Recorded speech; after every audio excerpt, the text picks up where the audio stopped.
ফুল হাতে নিয়ে ঘুরতেছেন? আমার ছেলে আসবে। ছেলে আসবে? কোথা থেকে আসবে? সৌদি আরব থেকে। সৌদি আরব থেকে? কত বছর পর আসবে? গেছে 7 বছর হলো, এখন 2 বছর পর ছুটিতে আসছে। মানে 7 বছর হইছে বিদেশে আছে, 2 বছরের ছুটিতে একবার মানে আসছিল মাঝখানে। হ্যাঁ, আমরা দর্শক দেখি কি যে ফুল নিয়ে শুধু আমরা ভাবি প্রেমিক প্রেমিকারাই দাঁড়ায় থাকে, বউরা দাঁড়ায় থাকে। আসলে তা না, ভালোবাসার কোনো সম্পর্ক হয় না। ভালোবাসা তো ভালোবাসাই। এই ছেলের জন্য এই ফুল আনছেন কত টাকার?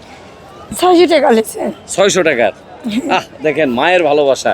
ফুলটা একটা মাধ্যম, তাই না? বাসায় কি রান্না হয়েছে খালা? বাসায় এই বিকেটের মাছ হ্যাঁ। হলে পরে রান্না করছি। এখন বাসা আমাদের অনেক দূর।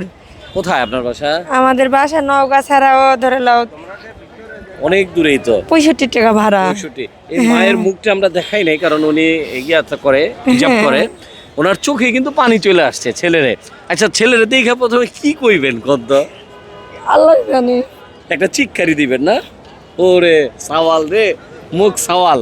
আপনার সাওয়ালের জন্য দোয়া রইলো, এবং আপনার জন্য দোয়া রইলো। আপনি আমাদের জন্য দোয়া করবেন। প্রবাসে যতগুলা ভাই ভিডিওটা দেখতেছে তাদের জন্য একটু দোয়া করবেন। আমানিল্লাহ, আল্লাহ ভরসা। আল্লাহ ভালো থাক।